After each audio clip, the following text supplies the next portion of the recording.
देखिए, राजनीति के बारे में कहा जाता है बृजवासी जी कि राजनीति जो है वो बिना पैसों के मुमकिन नहीं है। सीधा सवाल है मेरा आपसे कि बृजवासी ने कितने बोरे खोले थे, कितना पैसा खर्च किया था और पैसा कहां से आया था बृजवासी जी?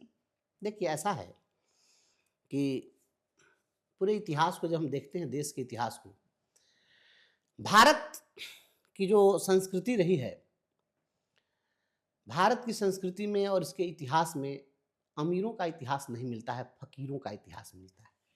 और जब भी कोई बदलाव हुआ है, बड़ा बड़ा बदलाव फकीरों ने किया है। बिल्कुल। और सत्ता को, व्यवस्था को, सामाजिक व्यवस्था को, परंपराओं को, रूढ़िवादिता को, हर चीज को फकीरों ने चुनौती दी है हमेशा से।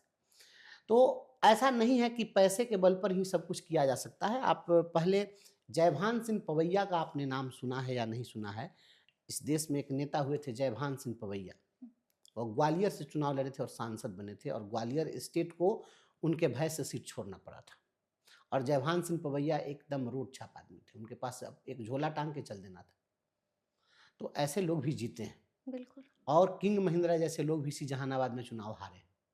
तो पैसे से सब कुछ नहीं हो सकता है, ये सब वहम है। एक बात सत्य है, पैसे से लोग क्यों चुनाव जीतते हैं?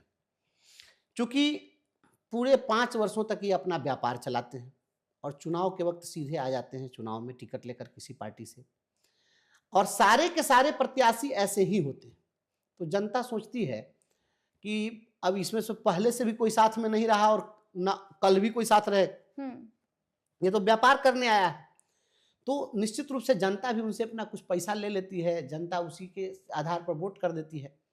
लेकिन अगर कोई जनता के बीच लगातार बना हुआ रहे, उसके मुद्दे पर लड़े, उसके घर जाके भी नमक रोटी उसके साथ खाए, अगर गरीबों के दरवाजे पर बैठ करके उसे रोटी खा लीजिए, उसके साथ में रोटी अचार जिस दिन खा लीजिएगा, हम समझते हैं कि पक्का वोट हो जाएगा। लेकिन आप सोचिएगा कि नहीं, हम रेस्टोरेंट वाला ही खाना खाएंगे, तो पैसों से सेंटिमेंट नहीं जोड़ा जा सकता है। लेकिन राजनीति में तो पैसा खर्च होता ही है, बोरे तो खुले ही थे। देखिए, बंसीधर बृजवासी ने कितना बोरा खुला? हमारे पास में न बोरा था जी। हम तो झोला लेकर के निकले थे कि भाई सभी लोग इस झोला में वोट डाल दीजिए। तो हम झोला लेकर निकले थे, हम बोरा लेकर क्यों घूमेंगे? अब बोरा वाले लोग हम लोग नहीं है, जिनके पास बोरा है।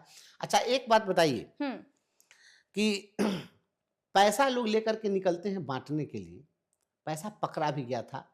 हाँ, बिल्कुल बिल्कुल। सीतामढ़ी में पैसा पकड़ाया भी था और लोगों ने खूब पैसा बांटा। तो काउंटिंग के समय हम लोग सभी प्रत्याशी बैठे थे, सब अपना अपना रोना रो रहे थे कि हम इतना खर्च कर दिए। ये लोग बात कर रहे थे ऑफ द कैमरा, तो सभी लोग अपना अपना दुखड़ा रो रहे थे।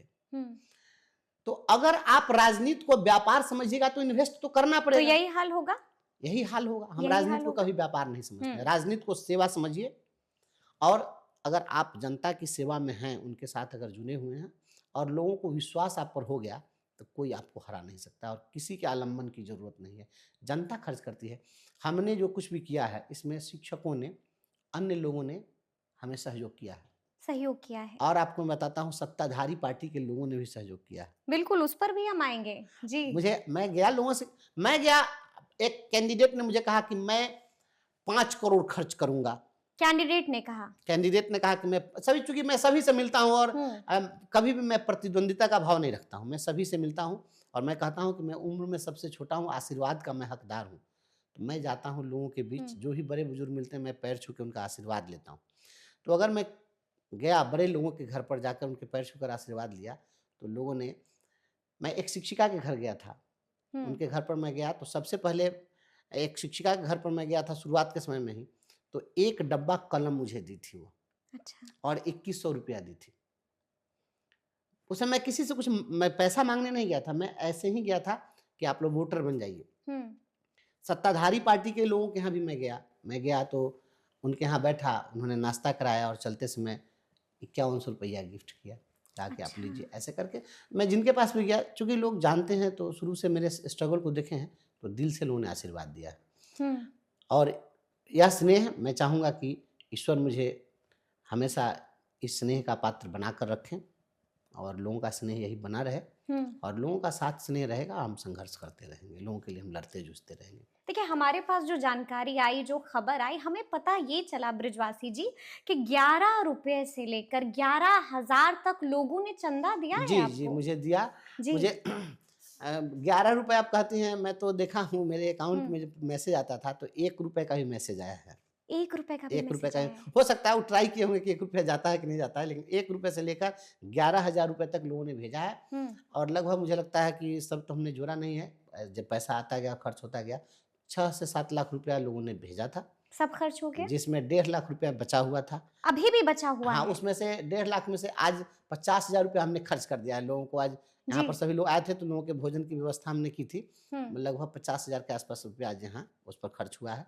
हुँ। अभी भी 1 लाख रुपया बचा हुआ है। 1 लाख हाँ, रुपया अभी अब भी बचा हुआ है, बचा ये हुआ बहुत बड़ी बात है। हाँ, तो यह है। जी।